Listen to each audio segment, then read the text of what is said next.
Yes. Hello, good morning to all those who are in the Pacific, US and Canada, and those in the East Coast. Good afternoon. This is ASCI's Art of Networking event, and good evening and good afternoon wherever you are joining from. Today happens to be a great day talking about art of networking because this is something which is the need of the hour. And for those who are not familiar with ASCI, American Society of Engineers of Indian Origin was formed in 1983, and we have our national vice president Watsla from the Michigan chapter, who has helped in setting this event up, and we have a bunch of other folks joining from other chapters as well. This is going to be a truly national and some international folks from London and Singapore and other places have joined as well. So, without much further ado, I would like to make sure we talk about who are the speakers today. Uh, our primary speakers are folks who have been in the HR, career counseling, coaching, or leadership development profession. And each of them came through a different route. Um, Several of them have been engineers like myself, but they will go about introducing themselves in a little bit more detail and they'll present their initial point of view. So we have Dilip Saraf, who is an IIT graduate who has transitioned multiple times, and he's ranked as number one reinvention guru on LinkedIn. And who better than Dilip to talk to us about what it takes to network in today's economy, what it takes to grab an opportunity and go with it. He has spoken at our previous conventions as well.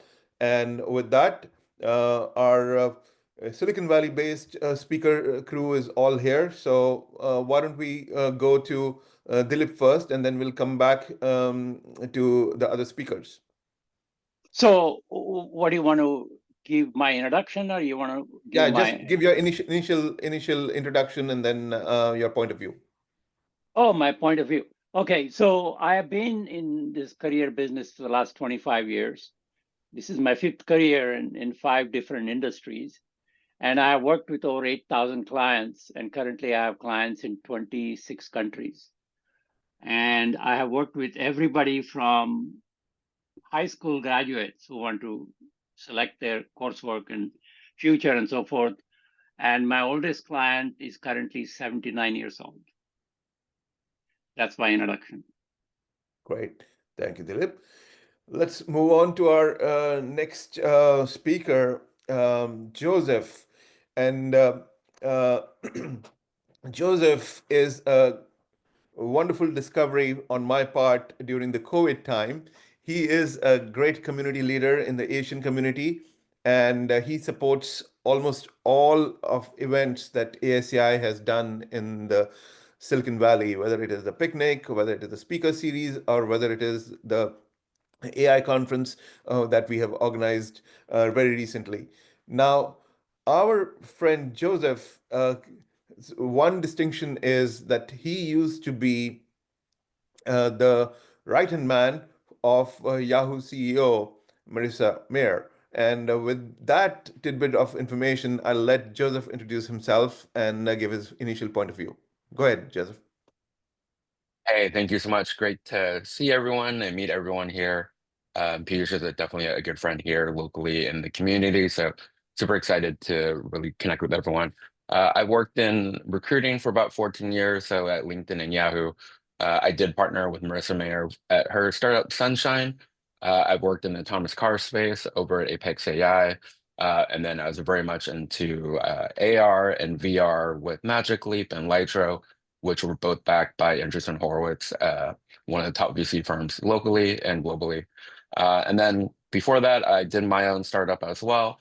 And then I worked in the political world with Arnold Schwarzenegger when he was governor of California, and then U.S. Secretary of Education. So definitely, if you're interested in startups, tech, community building, or politics, that's something very interesting that I would love to kind of chat about today. And I'm going to be referencing two books. One is called The Respectful Leader by Greg Ward, and the other one is The Tipping Point by Malcolm Goldwell. And I'm going to drop it into the chat as well.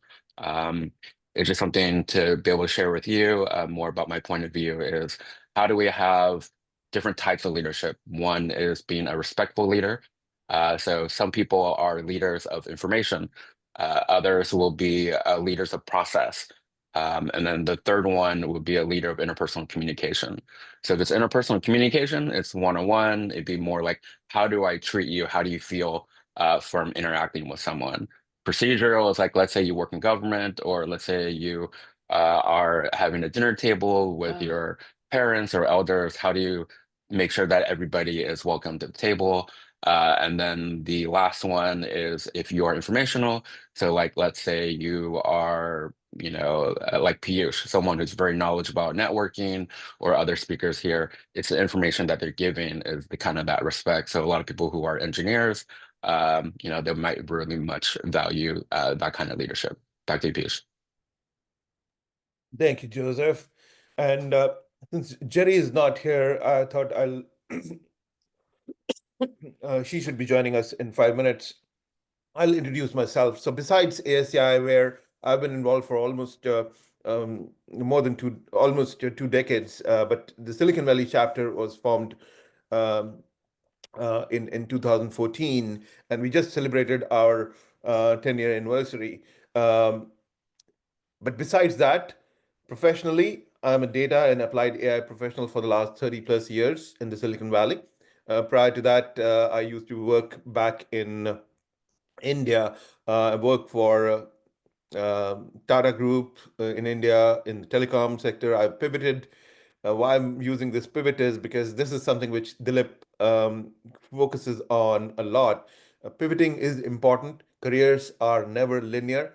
And so I've pivoted from telecom engineering to software development to management consulting to startups and scale ups. And I've seen it all in the last 30 plus years. Yes, I have in this space worked in more than 17 different industries and worked or spoken at conferences in 40 different countries as well. So with that background, with having a big four management consulting background, big tech background with IBM, Google, and now for the last 9 years with different startups, it has been a circuitous journey. Having been in the C-suite, having been in the trenches, being able to talk to uh, professionals at the technical level, as well as when you talk with the leaders who look at the overall profitability of an organization when they're looking at transforming themselves, where do they see themselves in uh, transforming their company, especially given today's environment where we have a lot of uncertainty, a lot of uh, economic pressures because of the tariffs and the turmoil that is happening, and AI has been automating a lot of things. A lot of people in the tech sector are losing their jobs, and that was the motivation for us to bring together this career series with these career coaches and folks who can help the community. And so we'll just go around once again to in a little bit deeper um, questions that have come through the audience. And before we go to the audience questions, please urge all of you to type in your questions. I will take some questions that came, selected questions from the past. Earlier, people had registered while registering, said. And one of the biggest concern here is uh, getting a referral. I don't know anyone in an organization, but I really want to work for that organization. how do you go about getting a referral in that scenario? Who wants to go first, Dilip or Joseph? I can go. I can go first. Okay. Okay, so there are two ways you can do that. If there is an open job in the company, you can find out from LinkedIn if there is an opening. But I'm going to say this more than once: never apply through LinkedIn. Look at the job, go to the site which posted the job, the company, then talk to somebody inside the company and say, I just saw this job posted on your company website. Is that job description accurate? 90% of the time they will say, no, it is not. So ask them to find out what the correct job description is, especially if somebody is closer to the hiring manager. Get the revised job description identified by talking to the person in the know. Tweak your resume, then send it to your contact inside the company, not through LinkedIn. I'm saying that for the second time now, because LinkedIn has 15 million jobs on its post, and LinkedIn has 1 billion members. So it's so easy to apply through LinkedIn. So anybody who applies through LinkedIn becomes part of the noise. So LinkedIn is only a gateway for you to go to the website of the company that has the job, get the clear identification of the job description, then create your resume, then send it. So that's the first thing I would say. The second thing I would say is this myth around hidden jobs. That's a myth. There are no such thing as hidden jobs. All jobs have to be posted because it's legally required.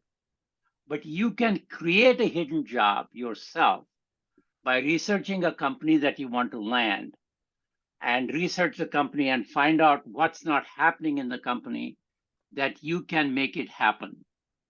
Write a letter to the CEO, attach your bio, not your resume, but bio, and say, here is the problem I see your company facing.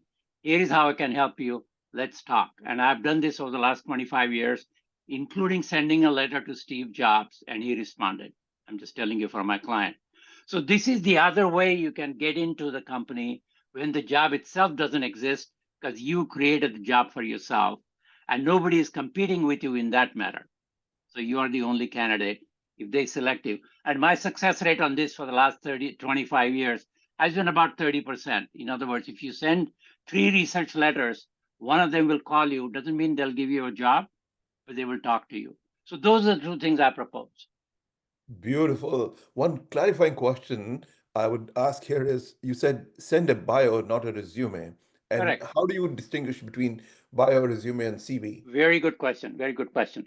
Normally, when you are prospecting with a research letter to the CEO, I normally send it by FedEx, like I sent it to Steve Jobs. For my client, I didn't send it for myself. Or send it by priority mail because FedEx is pretty expensive. So it stands out. If you attach a resume to that letter, they don't even read the letter. They look at the resume and send it to HR and say, oh, this guy wants a job. But if you have a bio, it looks different. And they will read the bio, quickly scan it, make it easy to read. Then they'll read your letter that says, here is the problem you're facing, I can solve it for you. If you attach a resume, within about 10 seconds, they'll send it to the HR and they are done with it. That's the reason why senior people need a good resume, a good bio, and a LinkedIn profile that all matches together. Great. And how long should a bio be in terms of number of words? Bio should be less than a page, easy to read, easy to scan. If they cannot scan it in less than about 5 or 7 seconds, the bio is too crowded. Got it. No, great distinction. And I know you also coach folks on formatting their resumes. And of course, there is something like ATS compliance. Joseph, would you like to talk about that? What Application about tracking compliance? systems, application tracking systems and what they are, and why should people worry about that? Yeah, the applicant tracking system is basically like the customer relationship platform or CRM for salespeople. It's the technology tool that recruiters use to screen resumes And with advent of AI, there are more tools that are happening for people to filter out their resumes or bios. So part of it is making sure how do you stand out, use as limited a formatting as you can. You also want to make sure that your resume has a very clear story. So if you are someone that has a lot of years experience, recommend definitely 2 pages at most. Probably 1 page, just kind of really give a snapshot of what is the information that you want that person or that AI to screen that is relevant for that job. So the system is making it easier for humans or human in the loop or recruiters to screen out the necessary information. So you don't want to put everything into it. You just want to say like maybe 10 key skill sets. You want to make sure that a lot of the formatting that you're doing is super easy to read. It's something that someone can look on your mobile phone. That's probably what you want to focus on overall. I know my friend Jerry here is as well. Want to see if anything that she has on the HR side. Yeah, Thank for you, the Joseph. Jerry, welcome. yeah, thank you. We Sorry, did I'm not late. introduce you in your absentia. So why don't you take a minute to first introduce yourself and then give Yeah. your point of view? Yeah, sorry, I'm late. I had an emergency this morning. So I'm Jerry Markey. I'm an HR executive. I'm also a career development coach. I'm also a board member and an advisor for different startups. So I developed the Career Management Services program at the Levy School of Business at Santa Clara University in 2007. I've been teaching there since 2014. I have a lot of clients and also coach executives as well at the executive level and the master's level, anyone who's transitioning over. So in regards to the ATS, I think what's important is don't put pictures on there. We can't keep that in our files. Keep it black and white, no icons, because when the system takes a resume in, whether you're referred or not, it goes in, it parses it up differently. And it takes all the pertinent information like your phone number and your contact information, which we need to contact you. And it's happened probably once a month. I see it happen often where we see a candidate's information come through and they're great, but we don't have a way to contact you. So we're not going to take that time to look through. But talking about Dilip and Joseph's information about networking, it's true. You have, in this day and age, you have to network. So if I know Piyush and Joseph and someone goes, oh, Joseph wants to work with a company, I'm like, oh, I know Joseph. I'm not going to look at his LinkedIn profile, but it should tie in, right? Your LinkedIn profile, your resume, and the way you talk should tie in as that one brand. So it's important to have everything look professional and polished. Networking, I swear, is key. It's not about, this is my philosophy, it's about conversations and you're finding a connection through personal or professional work. So when you do that, people are like, oh yeah, I love Jerry. I love working with her. I found all my jobs, just like Dilip just said earlier, reaching out to a CEO. I've got interviews for jobs because I just reached out and said, hey, here's what I do and here's how I can help you. So yeah, thanks for asking about that. Great, Jerry. I'm so glad you are here. And I have to tell the audience this, how I met Jerry. I went to a networking event where founders and funders typically meet in Palo Alto. And I was leaving that event after these events typically last 2 to 3 hours. And any given week, I'm in at least one or two such networking events, whether it is for startups or whether it is for data and AI kind of work. So I get to meet a lot of folks, and I see Joseph there and in the parking lot as I was leaving. And he says, hey, we didn't get to talk, but I would like to meet Jerry, and I think you two will get along very well. This was about 7, 8, 9 months back, right? Last year. And, that casual introduction in the parking lot led Jerry and I to connect via Zoom virtually. We could have met again as well, but to have a focused discussion, given our travel schedules, given our busy lives, said, okay, let's get a 15-minute call on the calendar, get to know each other a little bit more, and see how we can collaborate. Just that openness. And, you know, first point I want to mention here is this is the tip for anyone who's new to networking. Joseph and I had first met without seeing each other on Clubhouse. It's a social audio app long back during the COVID times. And every evening he would be conducting a session, how to build community, how to help each other. And we all used to talk at least 30 minutes to an hour during COVID times when we were all quarantined and many of us were sick. I had long COVID, so I was in a room for 4 months. So every evening it would be connecting with the Asian leaders, connecting with the data leaders, connecting with the AI leaders in different rooms. Now that connection, when we opened up to meet, I went to another networking event where Joseph was there, and I couldn't recognize him because he was all masked up. And the good thing is, despite the busyness, showing up is important in networking. You show up and then you follow up. The art of follow up is the biggest missing piece in networking. If I hadn't followed up with the brief parking lot introduction that Joseph gave me to Jerry, I wouldn't be sitting here with Jerry in the speaker slot here. So, so one thing leads to another. You never know where your next opportunity would come from. You have to be bold, like what Dilip said. Send a letter. In olden days, it used to be snail mail. Now, these days, emails. You can find anybody's email very easily on internet. And again, leverage the AI tools to do networking as well, to make that mind list in your mind who you want to, which companies you might want to work for. Well, it could be a full-time gig, or it could be a part-time gig, or it could be a contract that you are chasing. Or if you're an entrepreneur, you again are looking for connections to raise funds. So all of this advice applies to all. So I just wanted to give that context before getting back to the specialists out here. So thank you, Jerry. Thank you, Joseph. You're Thank you, welcome. Dilip, for the first round.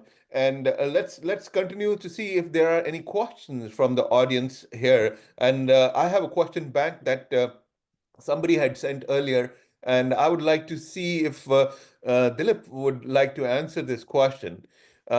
So I will not name the names to protect the person, but so he says, I am 55-year-old and I continuously get ghosted by recruiters. Tell me, what am I doing wrong? Well, that's very common. Part of what happens is if you had an interaction, let's say you had an interview, and the recruiter says, "Oh, I'll get back to you next week," and doesn't get back to you. You email them, they don't respond. You call them, you go into the voicemail. So there is a reason why, because they're flooded with everybody wanting to know what happened to it. So let me tell you what I do specifically to unghost yourself. And it requires a different approach. So what I do is first I send an email. I'm going to ask my clients to send an email that, Jim, we talked and you're going to get back to me, but looks like you're busy. If I don't hear from you, I plan to call you in 2 days. That's the email you send them. Then call them in 2 days, which goes into their voicemail, clearly, right? So in that voicemail, what you say is, Jim, you may have missed my email, but I'm calling to follow up on what you said. You would call me back. I know you're busy, so I don't expect you to call me back. But as soon as I hang up, I'm going to send you an email. Please respond to that email. And what I found is this. This is called a follow-up sandwich, right? Email, voicemail, email. And that email goes right after you hang up. So what I found is, if the response rate to your follow-up is 0, which typically is what it is, that's called ghosting. I found that through my clients, because I asked them, how many responded? Tell me what happened. And the response rate goes to between 40 to 65%, which is huge. Not everybody will respond to that, even the email. But they feel so guilty for having seen and not responded to the promise they made, that about between 40 to 65% will respond to you, and you should just move on with the rest. You can't change their behavior. That's what I do. I call it a follow-up sandwich. So Love forget that. about your age, and since you brought up 55, few years ago, I had a guy who came who was 73 years old. He was laid Wow. off from HP Labs. This is a true story. He was a Mhm. senior fellow at HP Labs, and the reason it's exceptional is there are no jobs for that caliber of person anymore when he was laid off. So he came to me and he said, Dilip, I don't even know, never looked for a job. I'm 73 years old. I need a job because I don't know what to do with myself. So I told him, look, there is no job that we can find a way to create a job for you. So along the lines I mentioned in my first conversation here, we found a place similar to Bell Labs used to be. It's called Cable Labs. Bell Labs is still existent. It's owned by Nokia now, I think. And we found out what Cable Labs does. It's a consortium of all of these telcos that have pulled together their funds, and they funded this Cable Labs to do the research for 5 to 10 years. So we found what they do. They were in Salt Lake City. I think they still are. So we wrote to the CEO of Cable Labs, sent the FedEx again, and said that, look, if you're really looking for something in the 5 to 10 year horizon in technology, you should be in the Silicon Valley.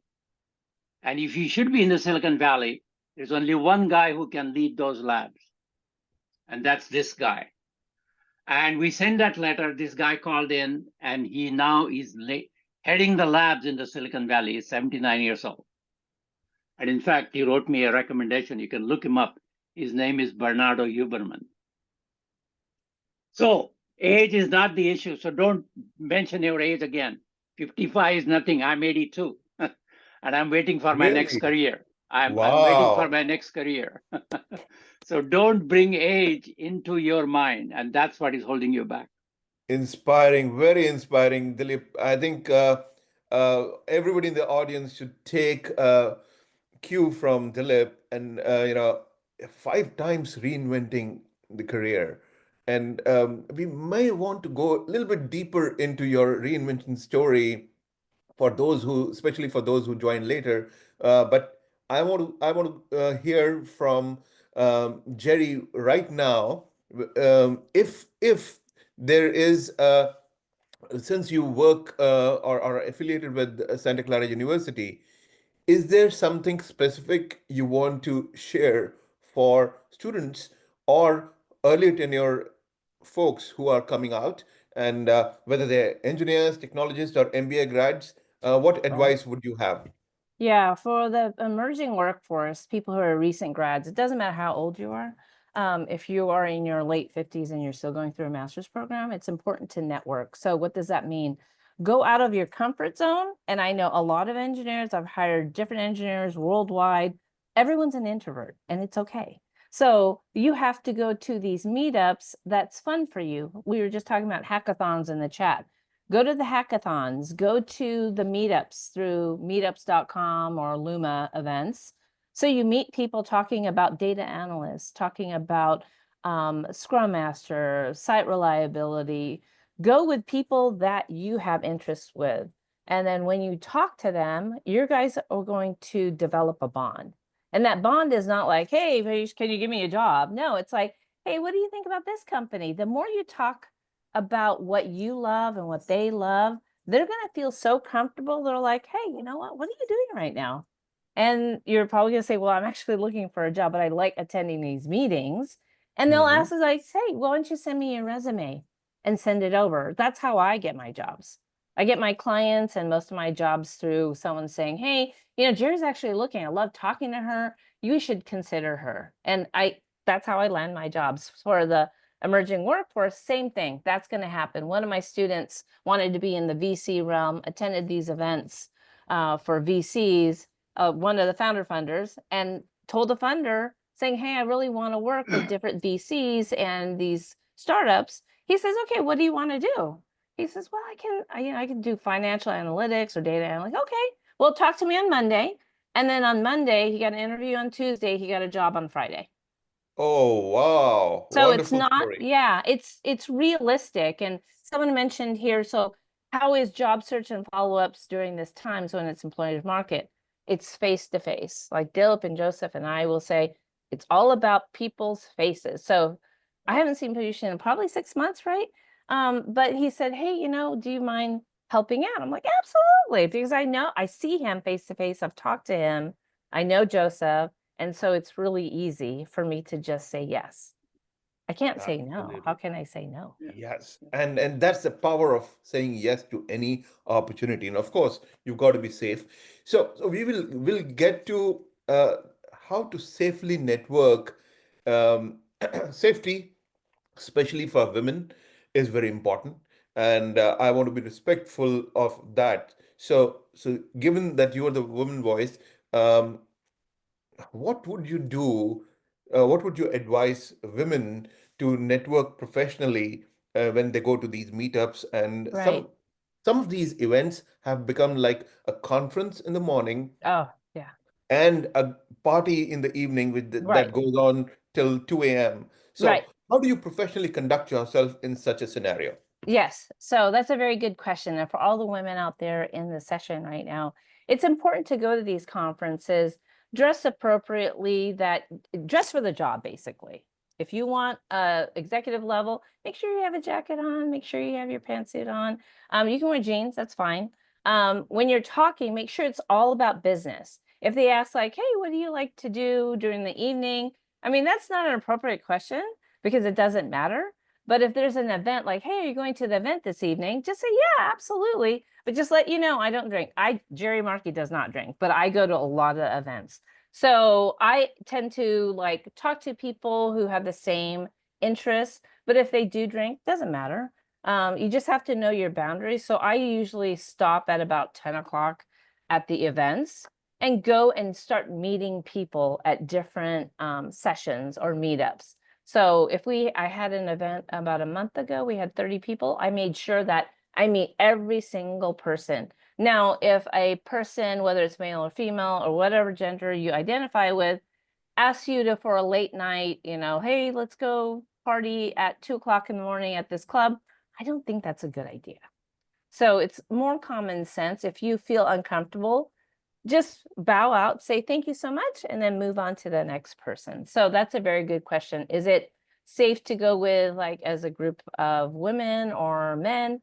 Either way, again, if you don't feel comfortable and it feels off, don't do it. You got to go with your gut. Great, great. Thank you, Jerry, for the answer. What I would like to ask is for the audience here, we are at the halfway mark, and I would want to see the audience questions. And if possible, the audience members should be able to come on the camera and ask their questions and interact with. So we have a queue going on, and based on the questions that I have received so far, I have seen a question from Jyoti. I've seen a question from Harpreet, and I would really strongly urge anyone asking questions to have their camera on and very quickly ask your question in 30 to 45 seconds and let one of the experts answer, and then we'll have a rapid fire. Sounds good? Hi, this is Harpreet. Thank you, Harpreet, if you can everyone. come on the camera, and Yeah, my I'm camera is on. Vatsala, can you highlight Harpreet so that we can Yeah, see her as it's well? highlighted. Yeah, it's Okay, highlighted. perfect. You guys can All see right. me, right? Hello, everyone. Hi. My name is Harpreet. Harpreet, and I'm pursuing my master's in computer science in the Bay Area. So my question is Dilip sir, I saw his profile as well, how he switched careers over so many decades. So my question is, how can I effectively tell my story? Because when switching careers, like especially if we haven't done much work yet in the field, and how we can highlight, if I want to highlight my transferable skills and passion, but I'm not sure, like I'm unsure how to structure it in a way that it feels authentic and confident. Like I do have a decade of experience, but switching to IT fields, engineering roles, how can I authenticate the careers and my role? Okay, may I answer that? Go ahead, Dilip. Thank you You're the so Okay. perfect person. So here is the thing, right? It's a mindset thing. In my view, I'll give my own experience and the experience I've shared with my clients. That when you have this mindset that I'm changing careers and I need a job, that's the wrong mindset. The mindset you need to have is I have something I have found in your business Mm-hmm. that needs the insight I have. Okay. And here is a gift I'm bringing to you. Okay. Right? I've done this 5 times from biotech to, I've gone through 5 different industries, right? And each time, although I had no experience in that industry, I Mhm. said as an outsider, this is a problem I see that I can help you solve, Okay. right? Here is how I will solve it for you. Then they invite you for a conversation. And that's when you sell. Because if you try to sell that, look what I've done, give me a job, that doesn't work. Go as a gift giver, right? I'll tell you one brief story. When I lost my 3rd job in 2000, when everybody was laying off in the valley, right? I said, where is the action? The action was in the outplacement companies. Lee Hecht Harrison was one of the biggest ones. So I called the head of Lee Hecht Harrison and I said, whom do you have? I didn't say I'm out of work, I need a job. That's not what I said. Okay. I asked them, whom do you have that has done engineering for 20 years, that has reinvented twice, and knows how to reinvent engineers who is getting laid off? And her next question was, are you available? She didn't ask me, are you a certified coach? Have you coached before? What kind of a coach are you? That didn't come to her mind. And within 2 weeks, I was working for Lee Hecht Harrison, and I wrote 3 or 4 books out of that experience in the 4 years. You see how the shift of mind changes the way people perceive you. Yeah. Go as a gift, not as something you want. That's my Very answer to powerful. you. Very powerful. Very powerful. Thank you so much. Harpreet, do you That's have what any I'm follow-on calling for. question? Otherwise, we'll move on to the next person. There are 5 or Thank you 6 so people. much. Thank you. Thank you, Harpreet. Stay on with us. We will highlight the next speaker. So, Shide and Kumu and Richa, you need to have your camera on before we bring you on for this conversation. Meanwhile, I believe I saw some questions from Jyoti as well. So, if you want to be on, so Shide, you can be the next speaker. Okay. Hi, everyone. Thank you so much for your time.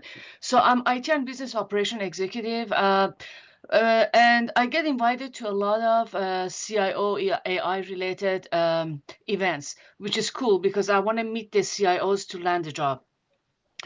And as soon as they realize that I am between the jobs, they cancel their invitation. The event cancels the invitation with me.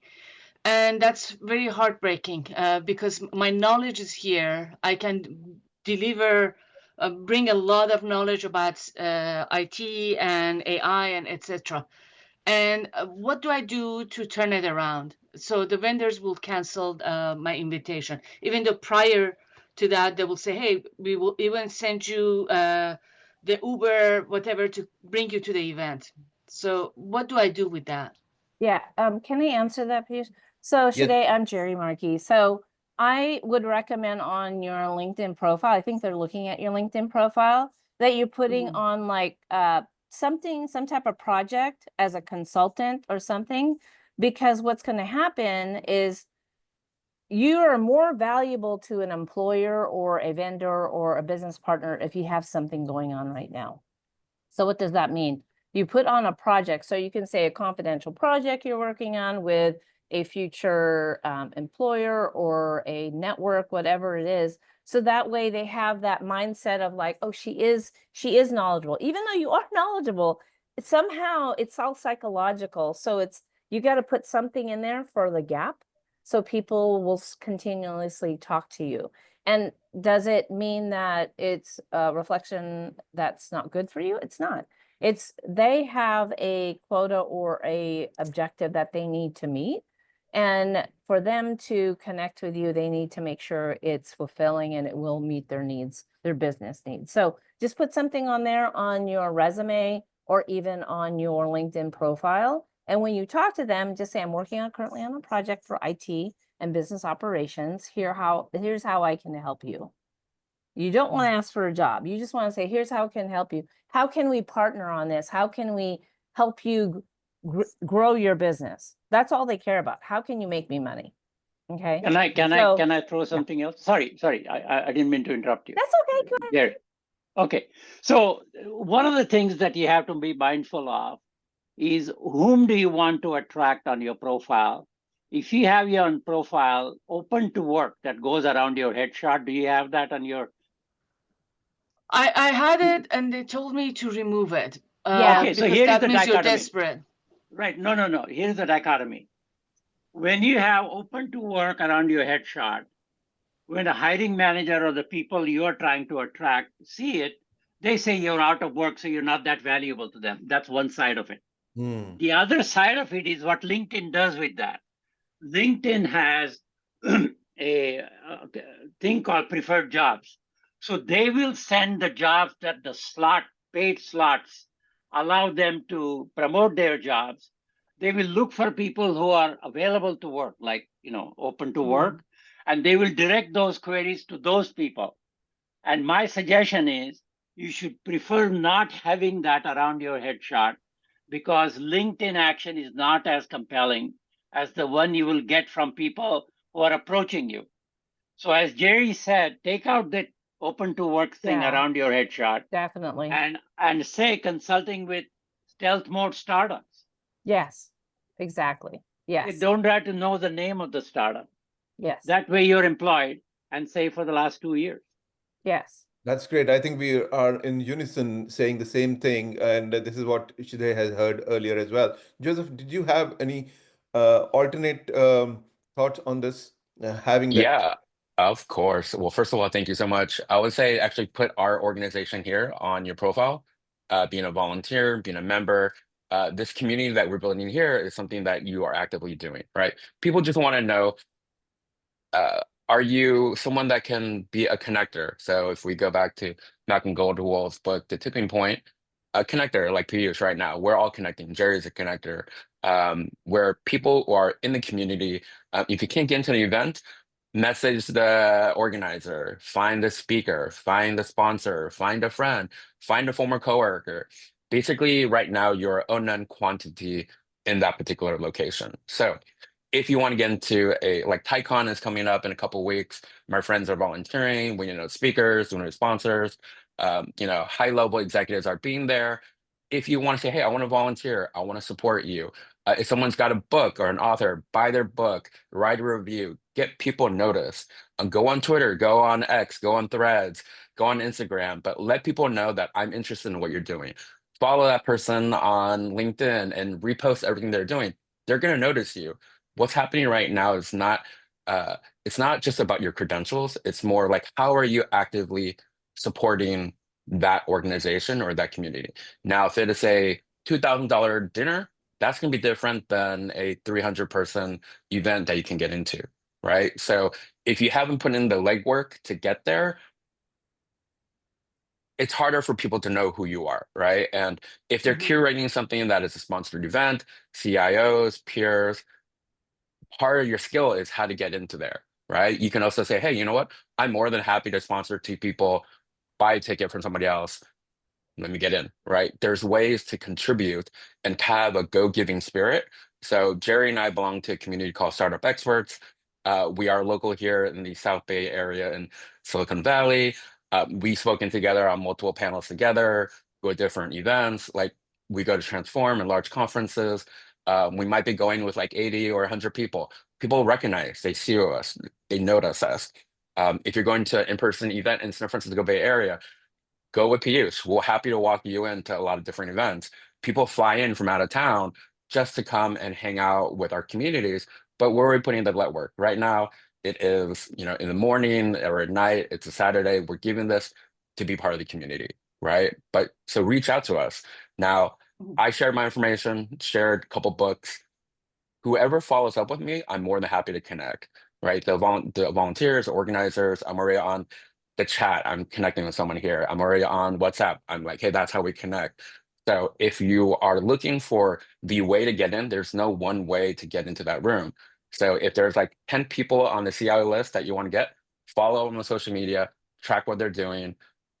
If you follow them for like 6 months and you keep retweeting what they're doing, they will remember your name and they'll, oh yeah, I know who you are. Next time, then you put it on a list and you get rejected, quote unquote, find somebody else to get you in, or ask Piyush or myself, we'll help you get you in. But part of it is we want to know who you are. And when you go there, how are you helping the next person, right? How do we pull all of us into the room together? That's what we're trying to do. And if you're here in Bay Area, reach out to us.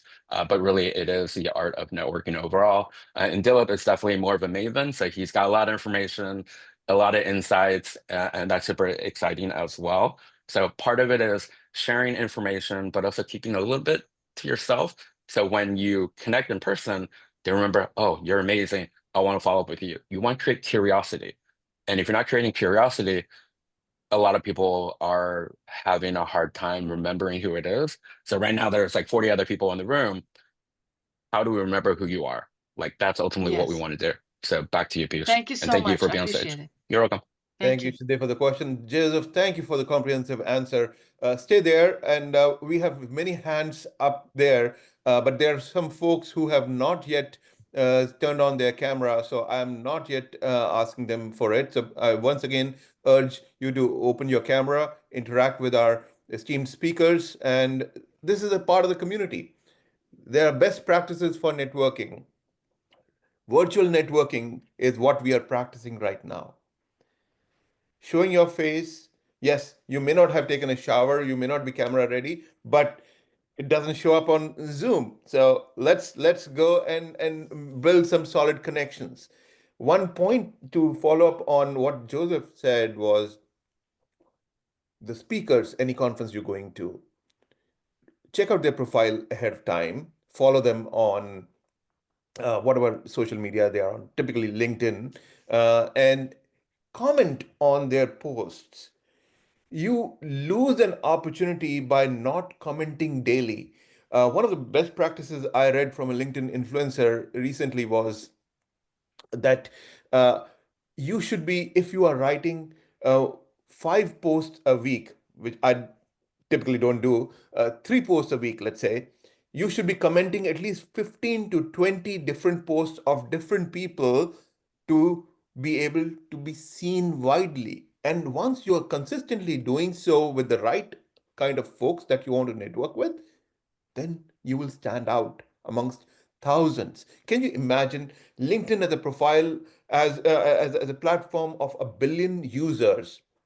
Only 1% of the people create content here by commenting or by creating posts. And even if you really want to stand out, build your personal brand, get into the habit of being on video, speaking up, and even creating short form, equivalent to YouTube Shorts. There's something LinkedIn offers on its profile as well, and there the algorithm is promoting that much heavily than other posts. So that's one tip I wanted to share before we get on to Richa.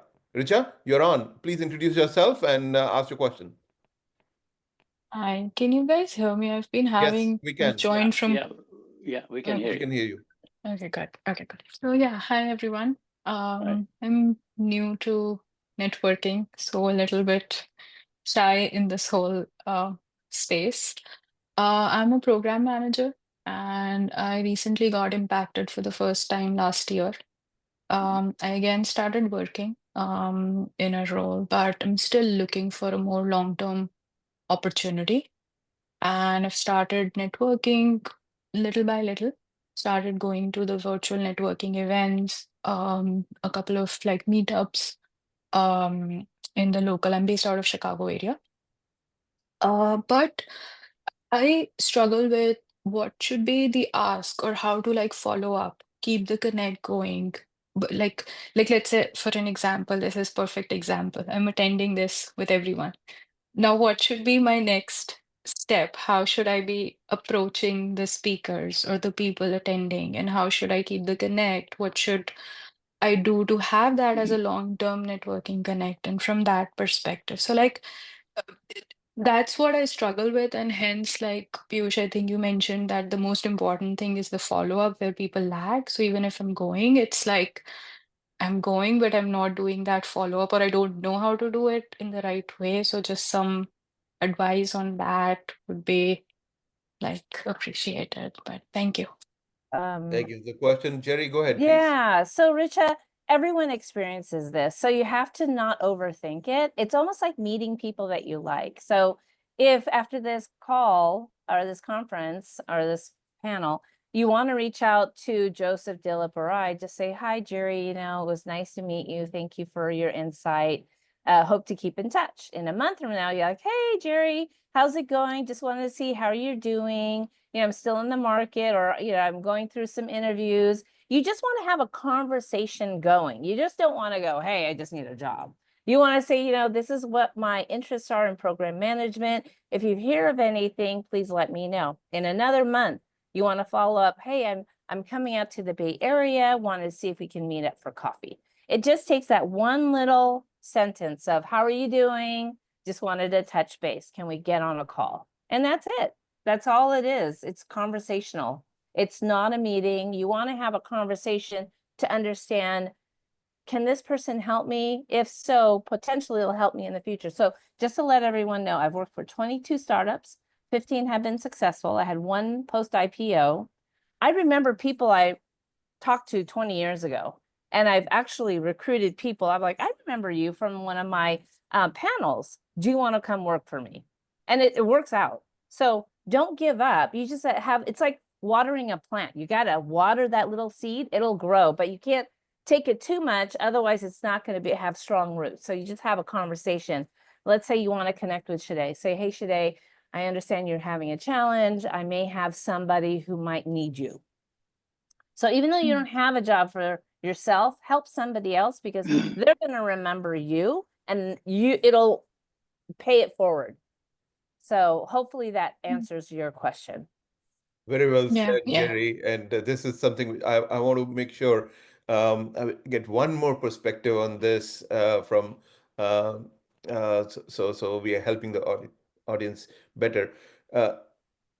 If you are building your profile properly, if you are doing all the right things before you need a job, before you need a favor from somebody, be of help to others, be available as a community member, volunteer for nonprofits like ASCI, I would say, get involved, be active. Once you are seen, people will remember you in your time of need.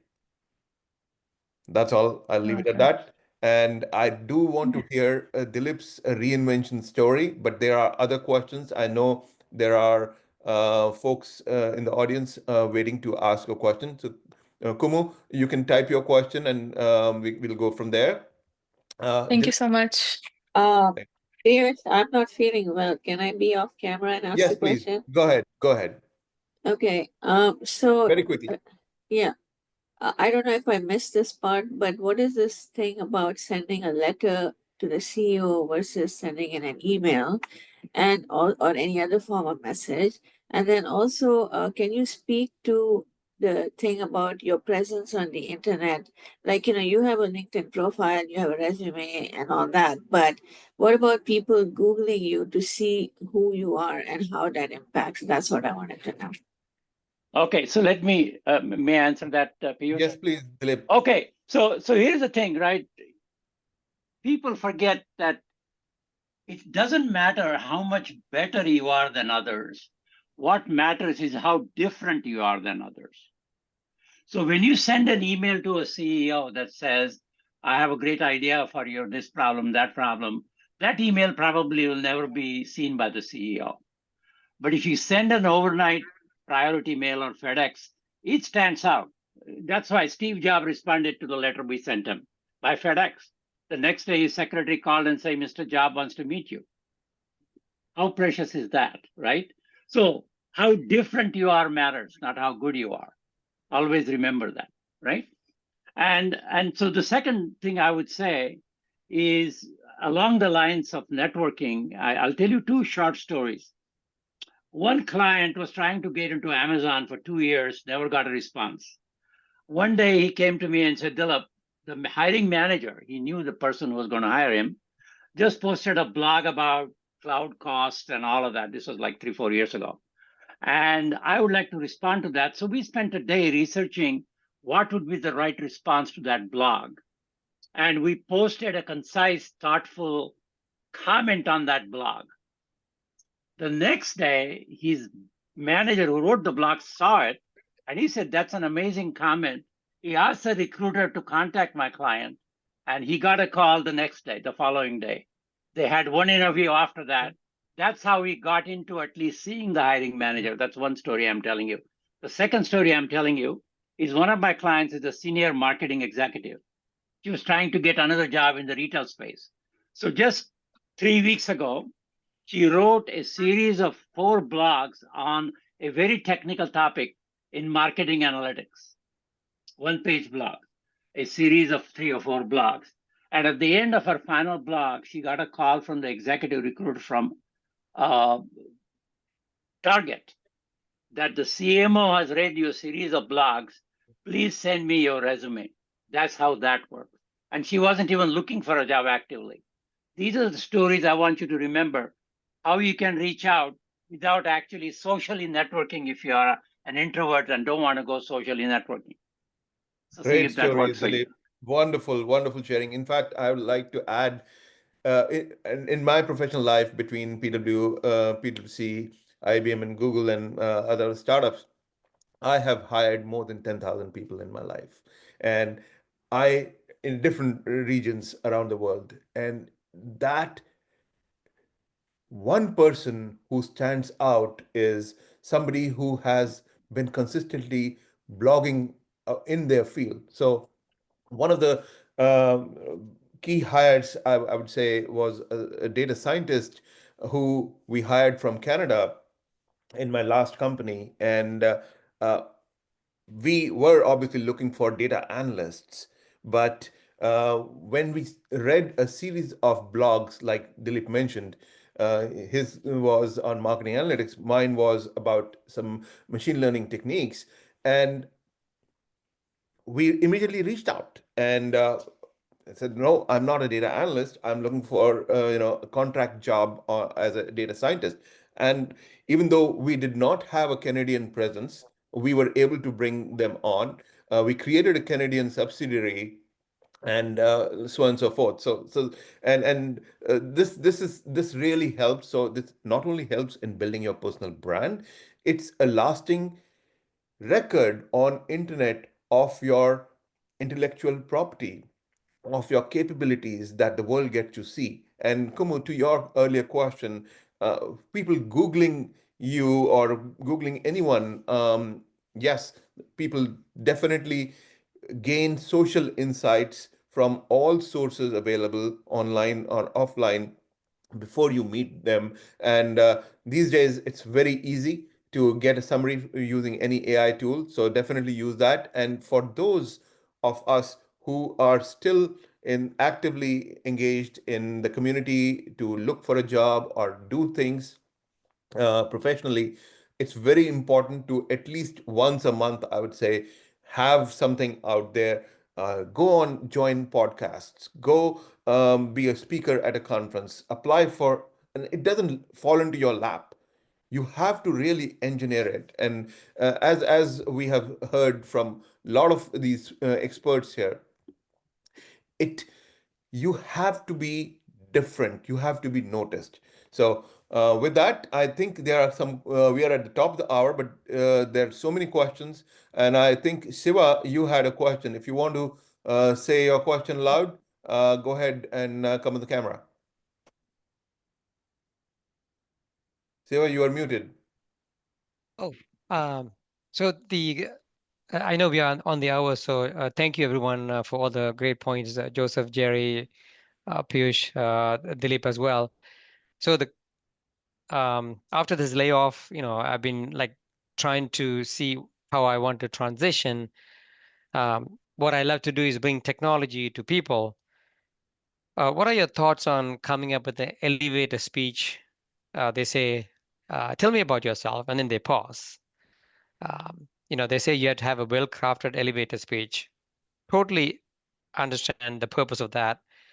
But how do you come up with that with your 25 years of experience, and then you're trying to transition into other, and you're trying to communicate to them that you're open to other positions, that you're not stuck as a technology trainer, which was one of the titles that I had, but I also did senior customer success specialist and managed customers as well. Thank you. Yeah. So Can Shiva, I great answer? question. I want to make sure before Jerry goes on, always have few versions of your elevator speech. You never know the elevator ride is 30 second, 1 minute or 2 minute. Have that crafted and essentially rehearsed. That would be my input. Jerry, go ahead. Yeah, so great. That's a great point. The word you want to use instead of transition is pivot. I'm pivoting my career into customer success. What that means to me as an HR executive is you're continuing your career and you're pivoting into a different aspect of your career that encompasses what you had before. And you're going to be going on to be more successful.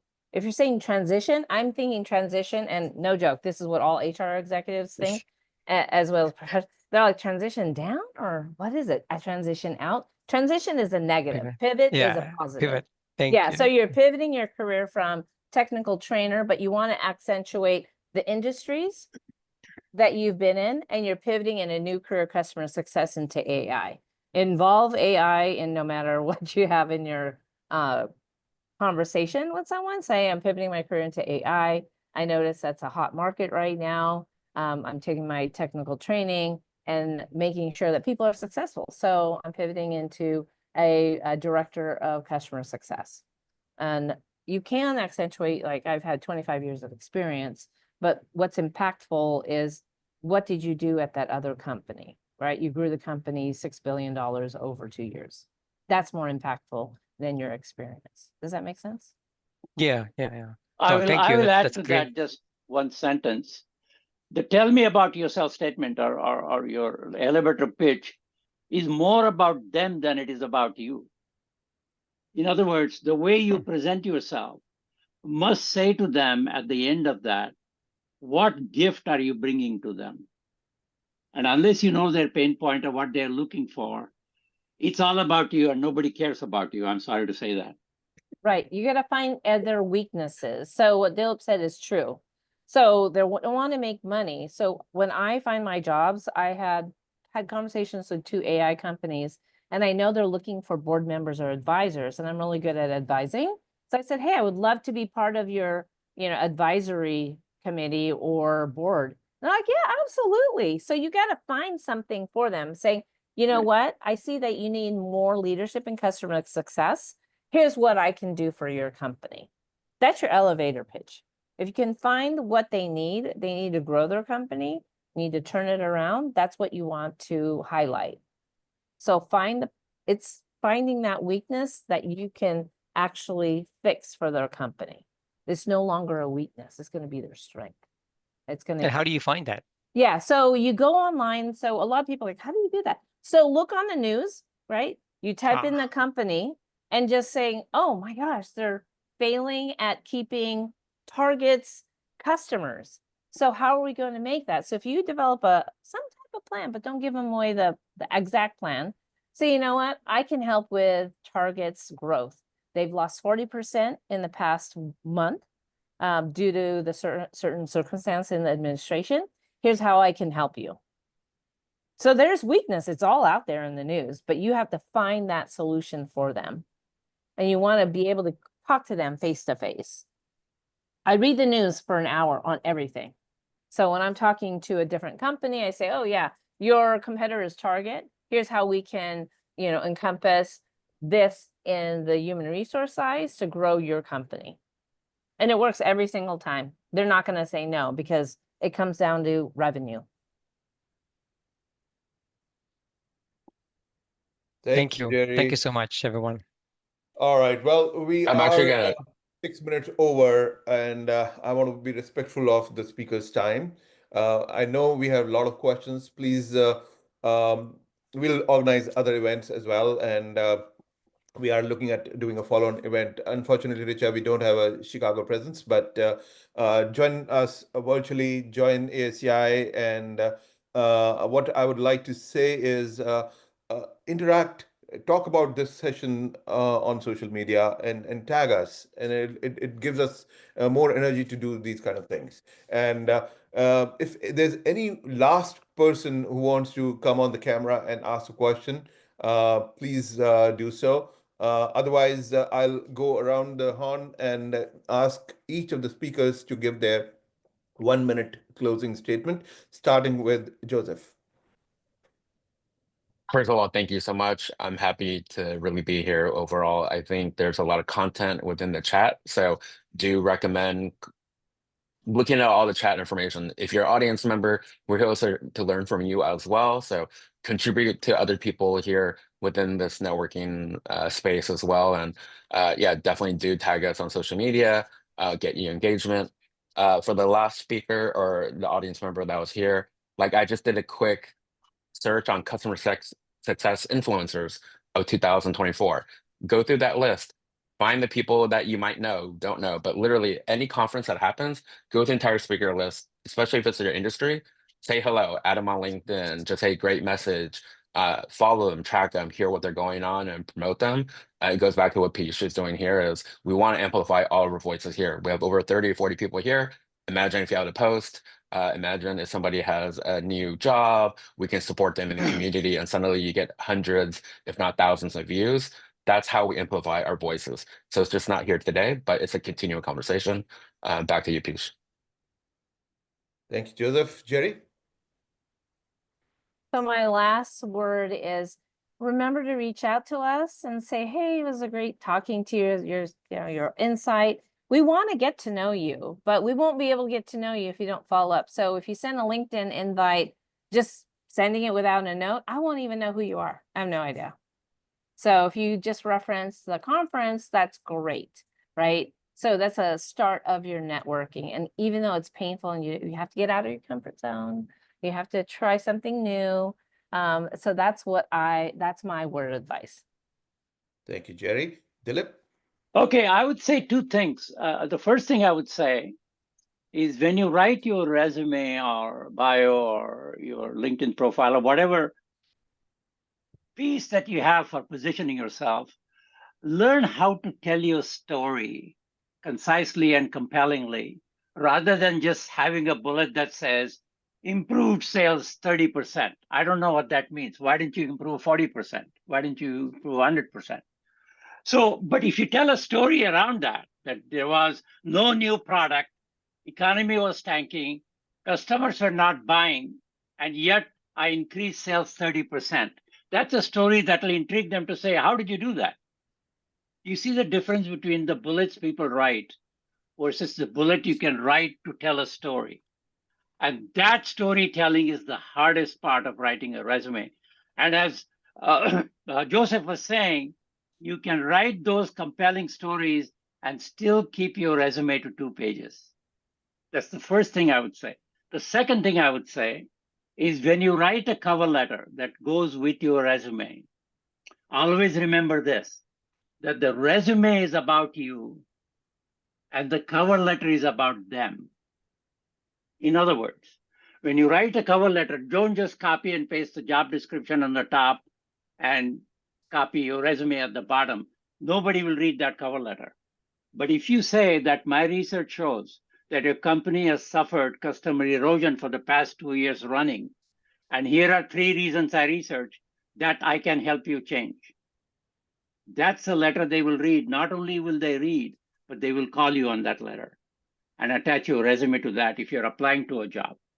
But if you're sending a prospect letter, as I said before, put your bio attached to the cover letter. So those are the 3 things I want you to remember how to do well. Thank you, Dilip.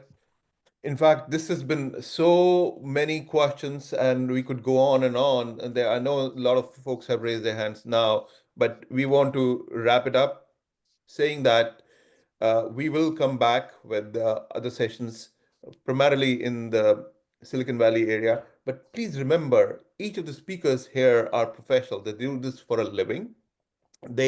What they're doing here is giving their time to the community. Please be respectful. And also, please, when you reach out, give the context. Make sure whenever you're reaching out, if you are using email, have your LinkedIn profile link always ready. And when you meet them publicly, greet them appropriately. I have seen people at networking events who would give a cold shoulder after, let's say, one interaction and things did not go well with, they didn't get a referral or they didn't get thing. Please, please, please be human. Whatever you do, have your humanity intact and recognize that a lot of us are doing things for the community as a community give back. So with that, I have to thank each of you, the attendees who are here listening, but more importantly, to each of the speakers here. Dilip, with folded hands, thank you for all the support you have been giving us all these years. Joseph and Jerry, my new friend, thank you for being here. I would like to see you in person whenever we organize next events. Yeah. So all of you, please be involved with us, and let's build a stronger community. With that, thank you all, and see you some of the time. Take care. Happy Bye. Easter, everybody. Happy You Easter. too. Yes. Have a great All weekend. right. Happy Okay, Easter Bye bye. now. and great Bye weekend, now. everybody. Thank Bye. you. Thank you you. so much. Appreciate Thanks a it. lot. I Thank you. can send you the questions that were not answered, Piyush. Okay, Awesome. great. Yeah, if Thank you you, can send it to Vasila. it, be great. All right, Thank you. great. Bye-bye. Bye. Bye, everyone. Bye. Bye. Nice connecting with you. You too. Take care. Bye. All right. Bye.